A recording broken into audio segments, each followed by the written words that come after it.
Que a graça de Cristo, nosso amado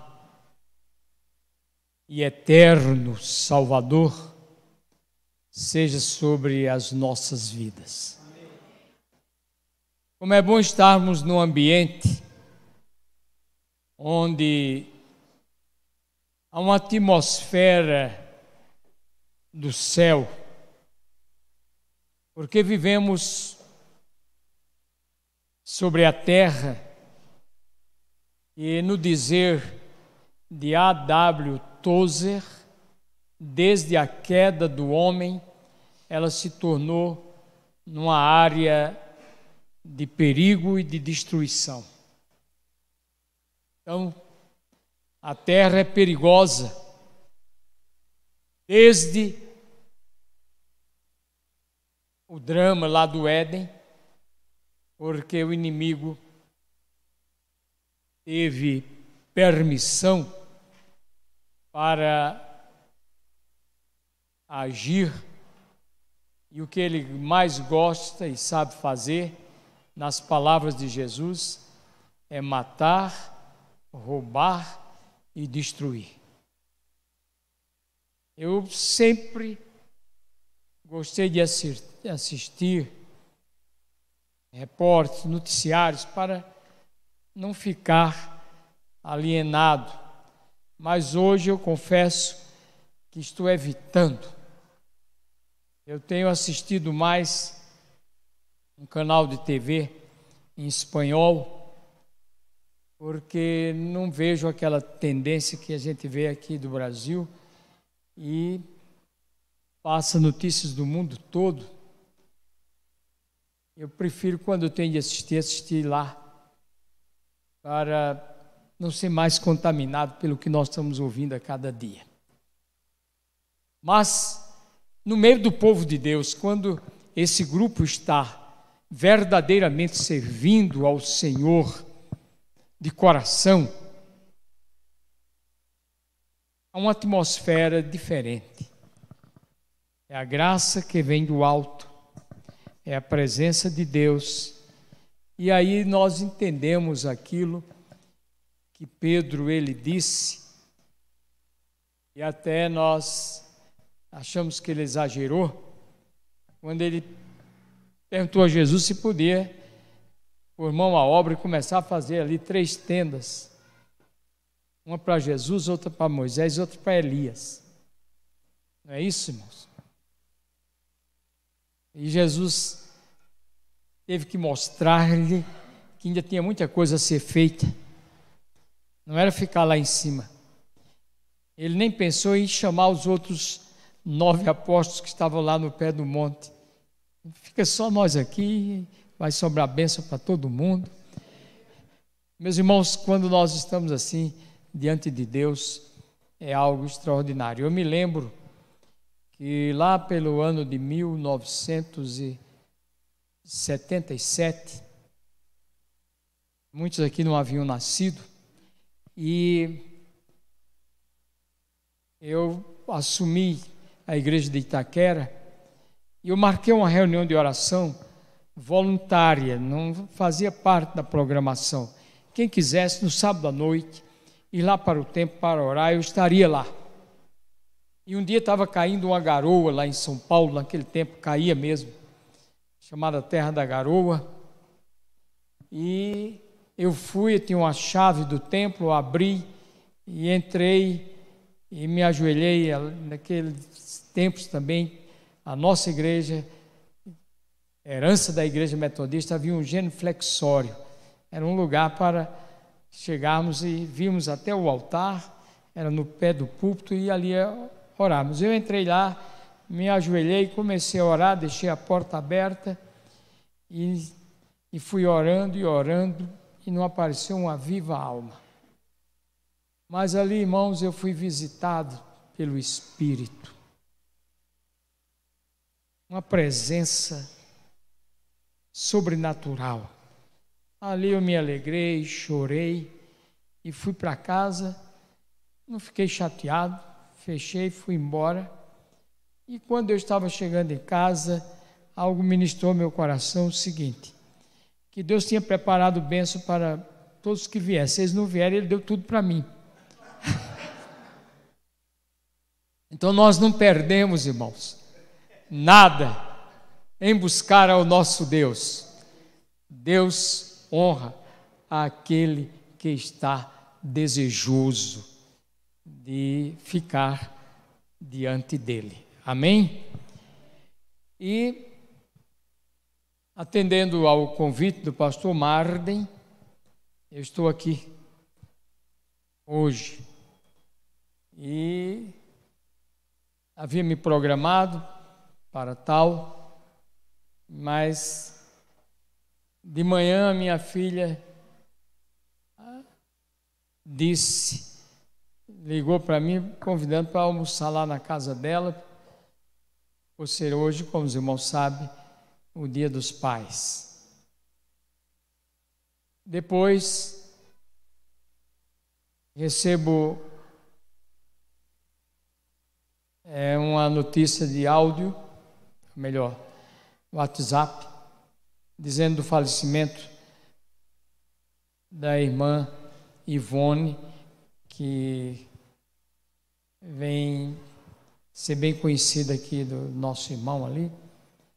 E eu tinha visitado no hospital, já outras vezes eu tinha, desde que ela ficou doente, e a conheci há 40 anos, no dia do casamento da Márcia, e hoje o bispo Roberto Amaral, e foi assim meio em cima da hora, e eu fiquei meio em dificuldades, e era lá em Jaqueline, mas deu para conciliar tudo. Só cheguei do velório e vim para cá, e foi um momento também muito bom. Os testemunhos que ouvimos, um hino que a filha mais nova cantou, não sei onde ela foi buscar forças, mas um hino que levou muitas pessoas ali às lágrimas, inclusive eu. Então a vida do cristão, ela é assim, ela vai navegando e às vezes o mar se torna revolto, mas ele sabe que o seu Deus está ali com ele. Amém, irmãos? Nós vamos nos colocar em pé para uma leitura bíblica, e eu acho que os irmãos não vão ter dificuldade de achar. Queria falar alguma coisa? Porque é o primeiro livro da Bíblia, eu cooperei com os irmãos hoje. Ninguém vai ficar aí perdido, né?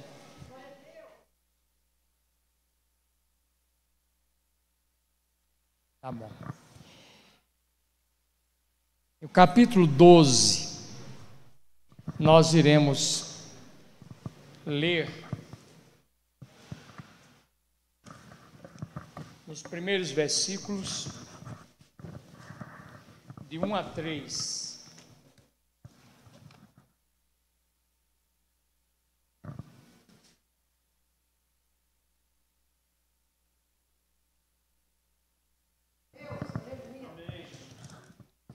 Leiamos então esta passagem bíblica. Ora, disse o Senhor a Abraão: sai da tua terra, da tua parentela e da casa do teu pai, e vai para a terra que te mostrarei. De ti farei uma grande nação, e te abençoarei, e te engrandecerei o nome. Sê tu uma bênção. Abençoarei os que te abençoarem e amaldiçoarei os que te amaldiçoarem. Em ti serão benditas todas as famílias da terra. Quero que os irmãos repitam comigo, primeiro, o tema que eu escolhi para esta meditação desta noite. Digam comigo: obedecer a Deus, demanda renúncia. Só este lado aqui da direita. Obedecer a Deus demanda renúncia. E as irmãs vão dizer uma parte do último versículo, versículo 3. Sê tu uma bênção. Os irmãos, o tema da mensagem?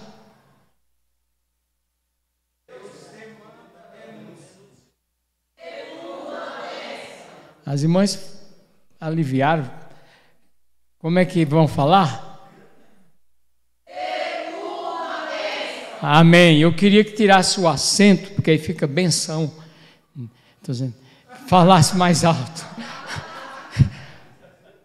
As irmãs. Ótimo. Muito bem. Podem sentar.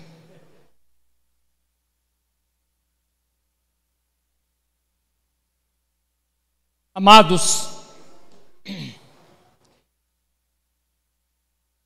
os céus, que é o lugar da habitação de Deus, ele é pleno de tudo que é bom. Lembrem-se do que Tiago disse: toda boa dádiva e todo dom perfeito procede do nosso Pai das luzes, em quem não há mudança nem sombra alguma de variação. Toda boa dádiva, todo dom perfeito. A irmã Zelinda há pouco estava dizendo, lembre-se que todos os talentos que qualquer pessoa tenha, procede de Deus. É um tolo aquele que, porque tem este dom, ou aquele talento, quer se sentir melhor do que o outro. O outro, às vezes, tem um dom que está ali, oculto, e que pode sobrepujar o seu. Mas ele também não tem razão para se envaidecer, se orgulhar, porque tudo é dele e para ele. E o hino que fora cantado aqui, lá em Romanos 11, 38 em diante, onde Paulo nos fala da glória de Deus, da profundidade. Meus irmãos, esse é o nosso Deus. Ele é insondável. Certo, irmãos? Então nós temos que pensar nisso, que procede do nosso Deus. É dele toda boa dádiva e todo dom perfeito. E nós temos que nos alegrar por isso. Mas é preciso entendermos que Deus não tem a mão encolhida, como disse Isaías, para não abençoar. Não é. O grande problema é que os pecados, ou o pecado do ser humano, impede que as bênçãos de Deus cheguem até ele. E sabe por que isso acontece? É porque nós somos propensos a nos agarrarmos às coisas passageiras da nossa jornada de peregrinação, e em detrimento perdemos o que é de maior valor e que permanecerá para sempre. E Jesus nos dá a receita. Ele diz que nós não devemos juntar tesouros aqui na terra, onde as intempéries vêm e destrói tudo. Estava esses dias no nosso acampamento e tinha lá o nosso irmão trabalhando e fazendo algumas coisas, inclusive consertando a porta do canil lá do nosso acampamento. E eu disse, já está voltando, que ele já estava lá há uns 2 ou 3 dias. Ele disse, não, agora terminei, só falta pintar. E ele completou, porque se eu não pintar, a ferrugem logo vai destruir. Já nos dias de Jesus isso era normal. Ele diz que nós não devemos juntar tesouro nos céus, ou melhor, na terra, onde a traça e a ferrugem corroem, onde o ladrão mina e rouba, lá no céu. Então Deus tem bênçãos para dispensar. O celeiro de Deus está repleto, nunca vai se esgotar, nunca vai se esgotar. Mas nós precisamos aprender que isso tem um preço, que é o preço da renúncia. Renunciar àquilo que nos impede de avançarmos na nossa caminhada com Deus, de conhecimento a Ele e de apropriação do que é mais precioso que Ele tem reservado para todos aqueles que de fato têm o desejo de receberem dos valores eternos. E assim aconteceu com Abraão. Pelo texto que nós lemos, e vimos aqui Deus dizendo para Abraão: ora, disse o Senhor a Abraão, sai da tua terra, da tua parentela e da casa do teu pai, e vai para uma terra que eu te mostrarei. Há aqui algum indício de renúncia, irmãos? É lógico que há. E tudo aquilo que é novo,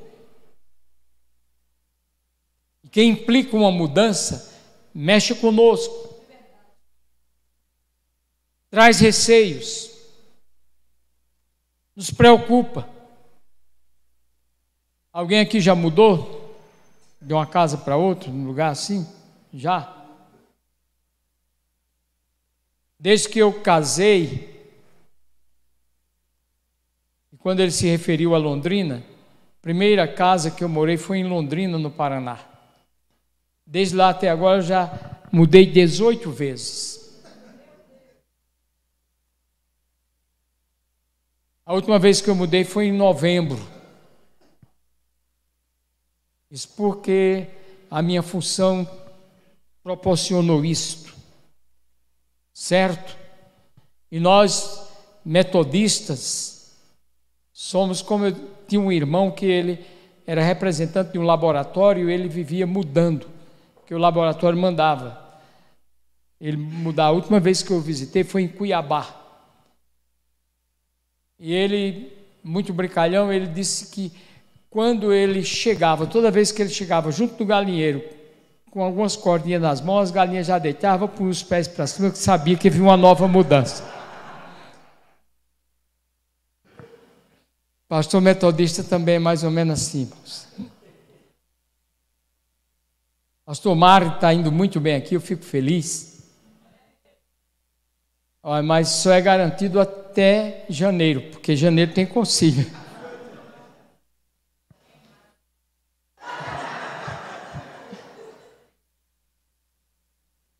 Mesmo depois de bispo, eu mudei de São Paulo para o Rio e do Rio para aqui. Certo, irmãos?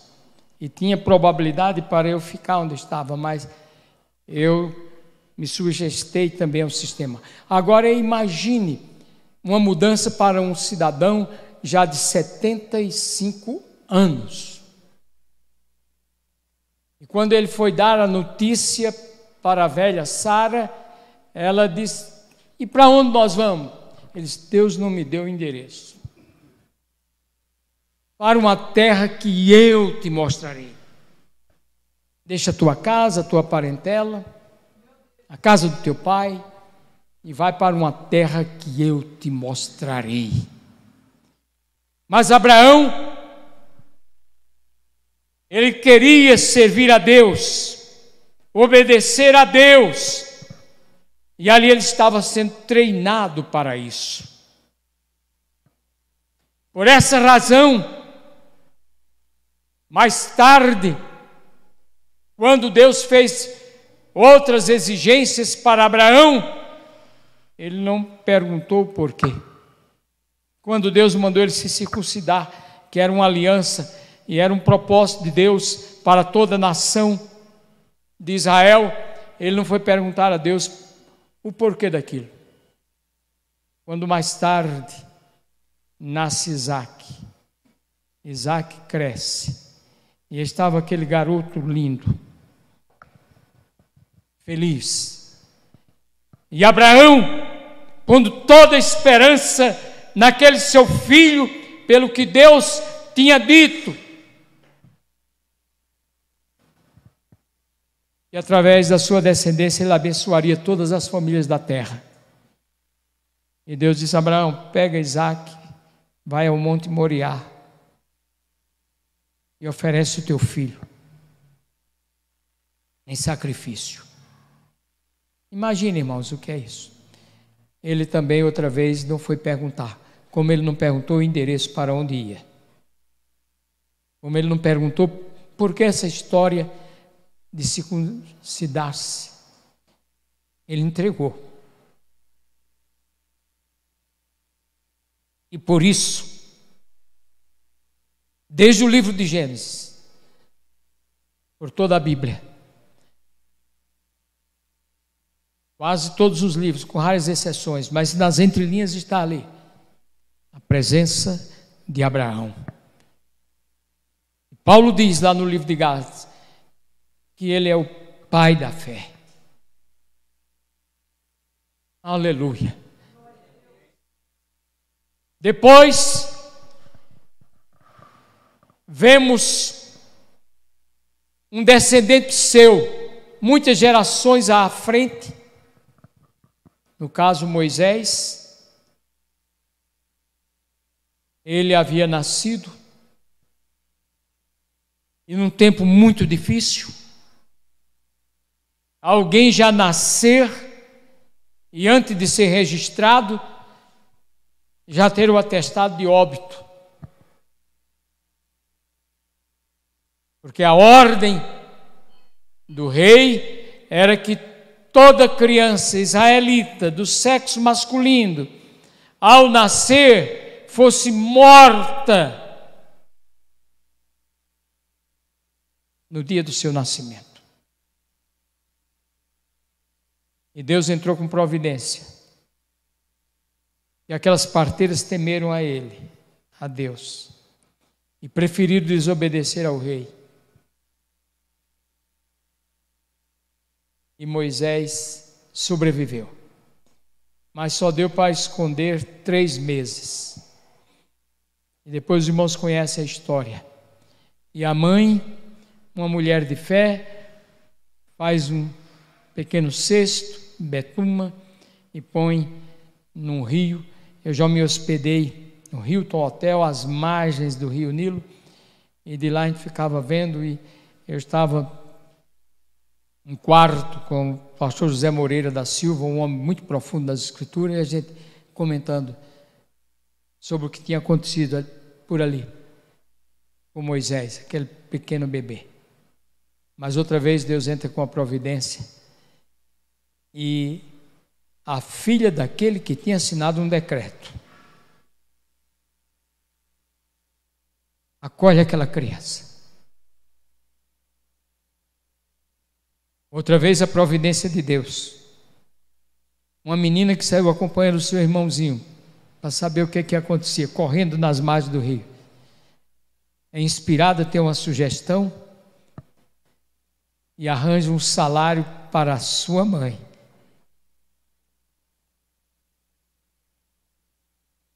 Enquanto dava de mamar ao seu filho. Este é o nosso Deus. E depois ele ganha bolsa integral na maior universidade do mundo daquela época, para estudar e morar lá dentro e ter todo o conforto. E quando ele recebe o seu diploma, ele entende que tinha completado o seu tempo ali. E a Bíblia, ela é muito clara em nos dizer, lá no livro de Hebreus, o procedimento de Moisés. Como é que Moisés, ele agiu para não ceder às pressões que estava sofrendo. A Bíblia diz que ele, capítulo 11 de Hebreus, vamos ler lá, irmãos, que vale a pena lermos essa passagem tão rica, que demonstra claramente como é que aquele servo de Deus, ele procedeu.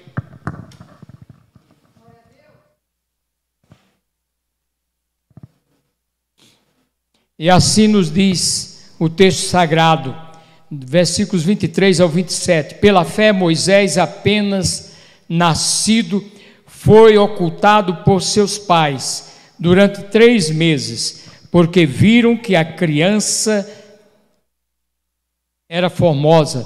Também não ficaram amedrontados pelo decreto do rei. Pela fé, Moisés, quando já homem feito, recusou ser chamado filho da filha de Faraó, preferindo ser maltratado junto com o povo de Deus a usufruir prazeres transitórios do pecado.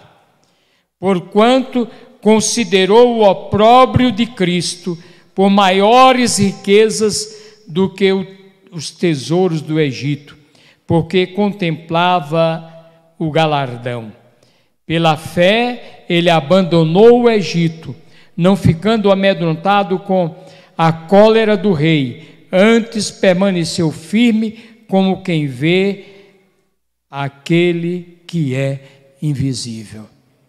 Será que aqui, irmãos, tem alguma indicação de renúncia? Alguém que estava vivendo dentro do palácio, com todas as regalias, e dizem os estudiosos com uma grande probabilidade dele ser o governante do Egito, o rei do Egito. Será que fora renúncia, irmãos? Mas a Bíblia diz que ele preferiu ir sofrer com o povo de Deus, de que gozar de um pouco de tempo os prazeres do pecado. E aí, o X da questão, porque muitos não estão dispostos a renunciarem os seus desejos, sua vontade e tudo aquilo que aparenta trazer satisfação para o ego, para a carne, para que possa desfrutar das riquezas celestiais. Mas não foi isso que Moisés fez. E os 80 anos seguintes, a partir dali, foram anos de terríveis provações. Passou momentos críticos, quando queriam matá-lo, apedrejá-lo.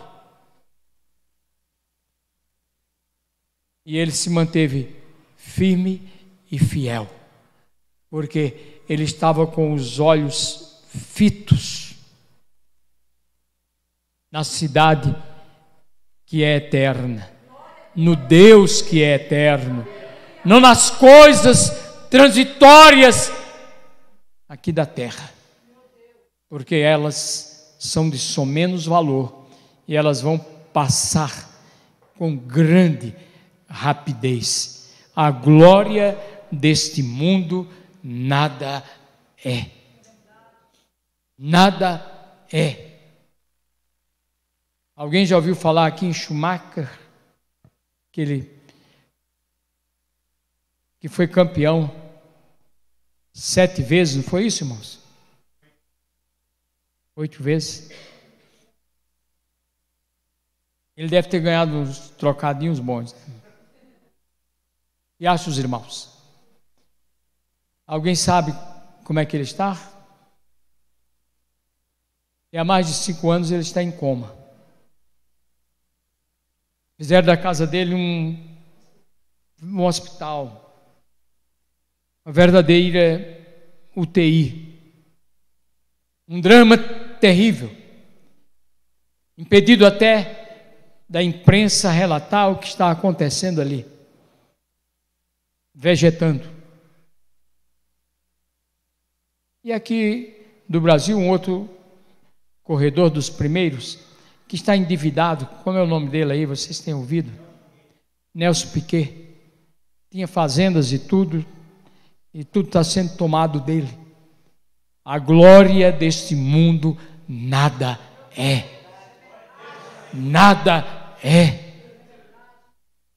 Precisamos sim renunciar, como renunciou Abraão, foi para as páginas da história. Hoje no mundo todo o nome de Abraão é conhecido. O mundo todo. Moisés, da mesma forma. Pastor Antônio Elias, um dos grandes pastores da história da igreja presbiteriana no nosso Brasil, e fora pastor na primeira igreja presbiteriana de Niterói, lá no Rio de Janeiro. Ele um dia estava dando uma classe única de escola dominical, falando da vida de Paulo, das lutas, das dificuldades que Paulo passara, e um moço lá, parece que universitário, e os universitários às vezes parece que tem um rei na barriga, acha que sabe de tudo, e quer estar acima de todos e contestar a todos, disse: olha, eu não entendo Deus, como é que permitiu seu servo, e ele crente da igreja, sofrer tanto como Paulo, nas mãos de Nero, um imperador déspota, maldoso, e ele começou a contestar. Pastor Antônio Elias disse o seguinte: olha, o fato de nós não entendermos não significa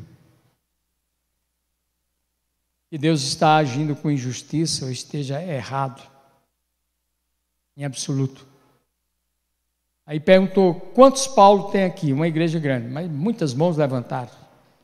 Conhece alguma Paula? Outros levantaram. Ele disse: quantos Nero vocês conhecem aqui? Ninguém. Ele disse: eu conheço um, o cachorro do meu vizinho. Meus irmãos, a diferença está nisso. Ele teve a sua glória. Mas quem vive falando em Nero, nem pondo o nome do filho de Nero, mas de Paulo, quantos que põem? De Abraão, de Moisés. Agora vejamos aqui outro, que já na nova dispensação, ele conta, e eu não vou ler tudo a respeito, mas apenas uma parte, em 1 Coríntios 4, de 9 a 13.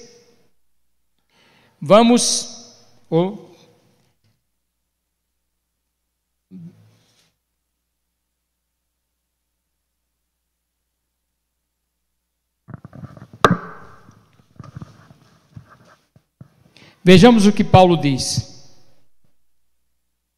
Porque não nos pregamos a nós mesmos, mas a Cristo Jesus como Senhor, e a nós mesmos como vossos servos por amor de Jesus. Porque Deus... estou lendo em 2 Coríntios. É 1:4. Desculpa, irmãos.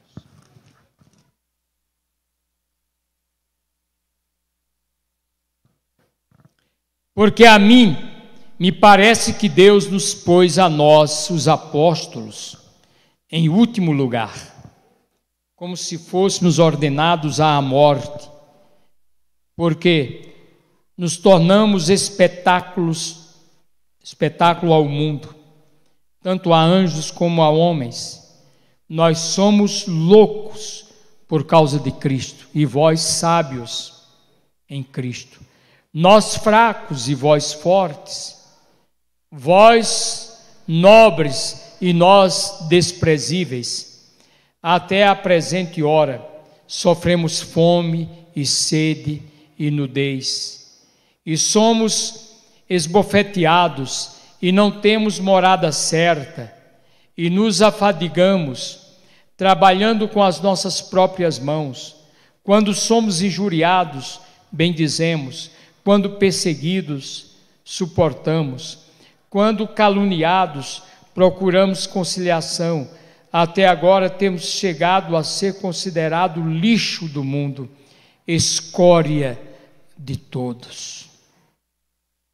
Para que a igreja de Cristo, ela sobrevivesse, esses homens passaram por essas terríveis provações, presos, maltratados, humilhados, e alguns submetidos a torturas e até mesmo à morte. No caso do próprio Paulo, que fora morto, oferecido como libação, passado ao fio da espada, nos dias do imperador Nério. Isso é renúncia, irmãos? É. Mas eu estive meditando, enquanto eu estava pensando aqui, que depois de eu ver Jesus, um dos que eu quero ir ao encontro e abraçar é Paulo. Porque um dia eu entrei na igreja de Corinto, e ele me deu uma lambada, e que foi que me conduziu para a salvação. Quando eu abri a Bíblia pela primeira vez, foi no capítulo 6 de 1 Coríntios. E eu entrei lá e a igreja estava apanhando, eu apanhei também. Mas tomei jeito. Meus amados, outros, nos tempos mais modernos, também renunciaram. Um deles, Hudson Taylor, um jovem inglês, brilhante, terminando o curso de medicina, com elogios, com glórias, e recebera o convite de um médico famoso lá, para que ele, ao terminar o curso, fosse trabalhar com ele. Mas nesse ínterim, ele estava buscando a Deus e teve uma experiência marcante com Jesus. E sentiu que outros poderiam fazer o seu papel como médico lá no seu país, mas que havia milhões de pessoas nas trevas lá na China que precisavam mais da cura da alma do que do corpo. E ele renunciou a tudo. Chamaram de louco. Ele sofreu, foi preso, foi maltratado, perdeu a esposa, perdeu filhos de doenças da época, mesmo ele sendo médico. Mas, meus queridos irmãos, ele fez com que a obra de Deus prosperasse para o interior da China. Esse homem que já no final da vida ele disse: nesses últimos 40 anos, nunca o sol se levantou no horizonte que não me encontrasse de joelho diante de Deus, pedindo pela salvação dos chineses, pela salvação das almas.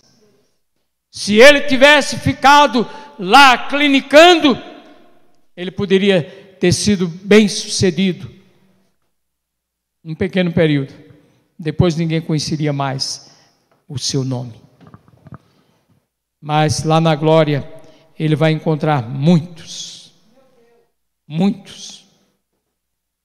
que vieram a Cristo por meio da sua instrumentalidade. Meu querido irmão, essa tem sido a história de homens que deixaram marcas na história. o conde Zinzendorf.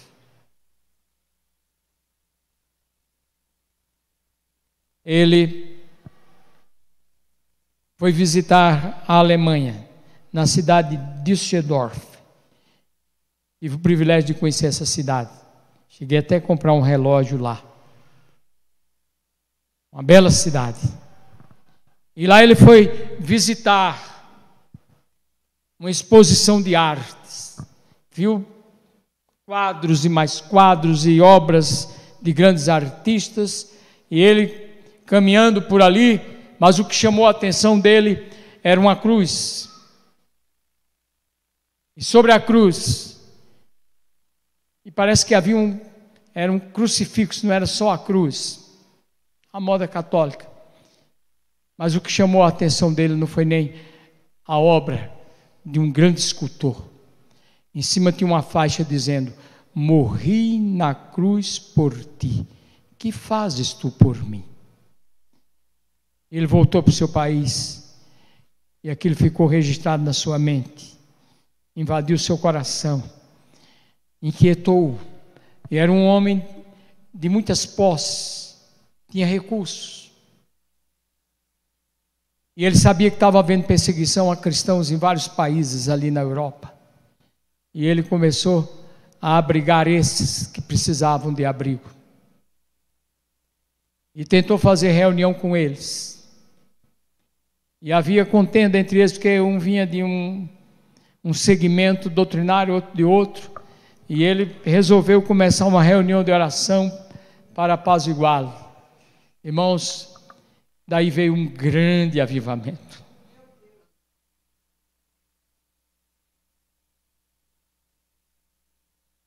Uma reunião de oração que dizem os historiadores que durou em torno de 100 anos. Um movimento de oração do qual nós somos devedores, porque foi lá que John Wesley teve a experiência do seu coração aquecido. Mas ele renunciou. E Jesus está a lhe perguntar nesta noite: morri na cruz por ti, que fazes tu por mim? Graças a Deus pela decisão do velho Abraão.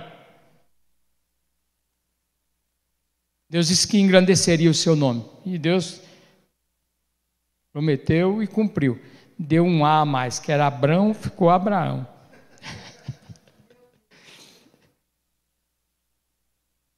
E disse que da sua descendência traria filhos como as estrelas dos céus, como a areia das praias. Mas o mais importante é que disse que através da sua descendência abençoaria todas as famílias da terra. Isso ele estava dizendo com o filho ilustre do velho Abraão, que não tinha nem condições de gerar mais filhos. E o nome dele, Jesus Cristo. E esse Jesus Cristo, filho de Abraão, profeta semelhante a Moisés, que Moisés falou a respeito dele. Aquele de quem Paulo falava, se entregara e dissera que ele não vivia mais, quem vivia nele era Cristo. Esses homens ficaram na memória, ninguém pode apagar. Nós haveremos de ver na glória. Nós haveremos de ver na glória. Desses três, um apareceu ali na transfiguração, Moisés estava lá. Mas agora é o seu momento. O que você está disposto a renunciar para que Jesus seja Senhor absoluto da sua vida? Em que ponto? Há pessoas que não renunciam nada, nem uma vaidade boba, nem uma vaidade. Não renuncia nem sequer um sono para fazer uma vigília. Não renuncia uma refeição ou duas para fazer um jejum. Não renuncia um desejo de gastar dinheiro, às vezes, sem necessidade, para dar uma contribuição mais substanciosa em favor da causa de Deus. Quando acabar, fica reclamando por que Deus não lhe abençoa. E eu disse aqui no início, obedecer a Deus demanda renúncia. Paulo falou aqui dos apóstolos, e ele se incluía. Era escória para o mundo. Mas Deus é fiel. No capítulo 21 de Apocalipse, nós vamos ver lá João falando da Nova Jerusalém. E diz dos seus muros. E mostra que tem 12 portas. E cada uma delas tem o nome de um dos filhos de Jacó. Simeão, Levi, Judá, Sacá, Zebulon, Dan, Naftali, Gade, Azé, Benjamim, José. Estão lá as portas. Certo? Mas diz que aquela cidade tem os fundamentos. E diz que em cada um deles tem 12 fundamentos, tem 12 portas. Está o nome dos 12 apóstolos. Porque Deus honra. Deus honra. Quem quer obedecer a Deus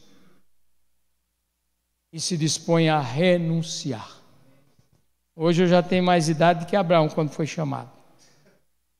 Mas se Jesus me chamar de novo, eu estou dizendo, Jesus, só providencie uma bengala, porque logo eu vou precisar. Mas pode contar comigo. Deus nos abençoe.